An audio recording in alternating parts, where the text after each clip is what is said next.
Hey everyone, Lord Josh here. As you all know, whenever a TV show or a movie or a video game features Zhuge Liang in some way, naturally I'm all over it.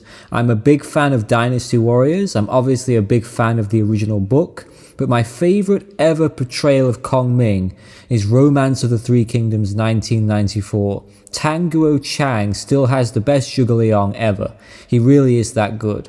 I think the actor from The Advisors Alliance did a good job as well, even though in that show the star was Sima Yi, which I thought was pretty cool and unique.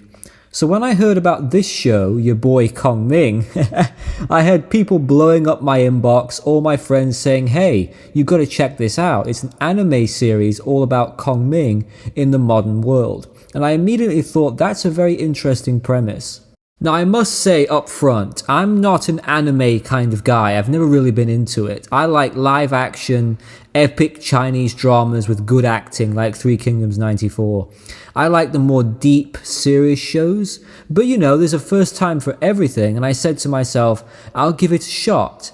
And this is my very first anime, and it's very fitting that it's a Kongming anime. I enjoyed it. It's a fresh story. It's not just stuck in the past in China like a lot of the other shows. They did something completely different.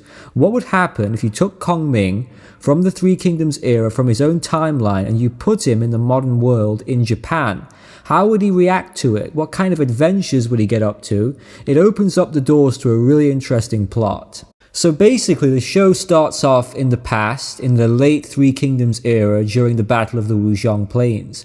Kongming is on his deathbed dying of illness, and he's surrounded by his generals. Just as he dies, he has one last wish, to be reincarnated into a world without any war, which I think is a really beautiful wish. Can you imagine? For the majority of Kongming's life, he's always had to deal with war, violence and bloodshed, and now he just wants peace. So as he dies, he is reincarnated and reborn to modern Japan, and he appears as his younger self. I think he gets reborn in Tokyo, if I'm not mistaken. At first he is confused and unsure about where he is, and then he wanders into a bar where he meets this young singer. It's funny seeing him walking around a futuristic-looking city. He is moved by her singing and music, and Kongming vows to help her launch her music career by using his strategic mind. Because now Kongming feels like he has a new purpose, which is to help this young woman who was already on the verge of quitting singing, but luckily for her, Kongming came along and helped her. So plot-wise, it's pretty unique. What I personally like the most about this show and other shows that use Kongming's name and image is that it spreads awareness of Zhuge Liang to a whole new generation of people who otherwise may not even know who he is.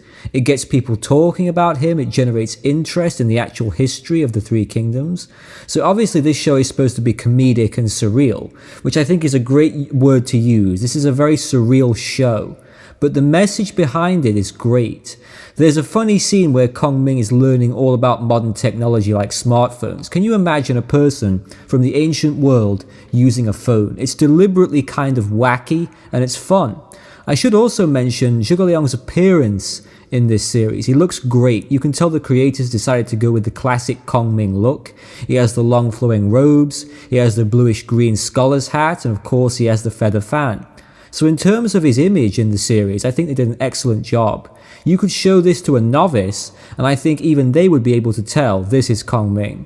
The robes and the fan have already made a significant impression because you can buy them now on various costume sites, and there's already plenty of people cosplaying as the Kongming from this series. So you see my point. It gets younger people more aware of this very important historical figure. And even I have noticed a decent increase in my viewership on my Kongming playlist. I've even had some people commenting from the fans of this show. So in my eyes, this is a great thing. There's a character in this show, I can't remember his name, but he's the owner of the nightclub, I think, who gives Kongming a job as a bartender, which I thought was pretty funny. This owner is a major Three Kingdoms geek. He's like me and my friends. He loves everything Three Kingdoms, which I thought was great. And he's asking Kongming questions to determine if he's the true Zhuge Liang.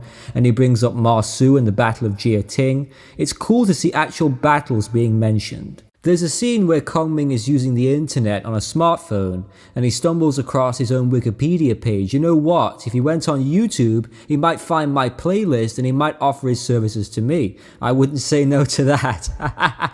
There's one episode where Kongming utilizes one of the 36 stratagems. I've only recently covered this in detail, so it's cool to see it being included in some way. I've only seen about 3 episodes so far, but I'm definitely going to watch more. Does it get the Lord Josh seal of approval? Yes, it's a fun show. Don't go in expecting anything too historical, don't take it too seriously, and you'll enjoy it. So thank you for watching, everybody. Take care, and I'll see you soon.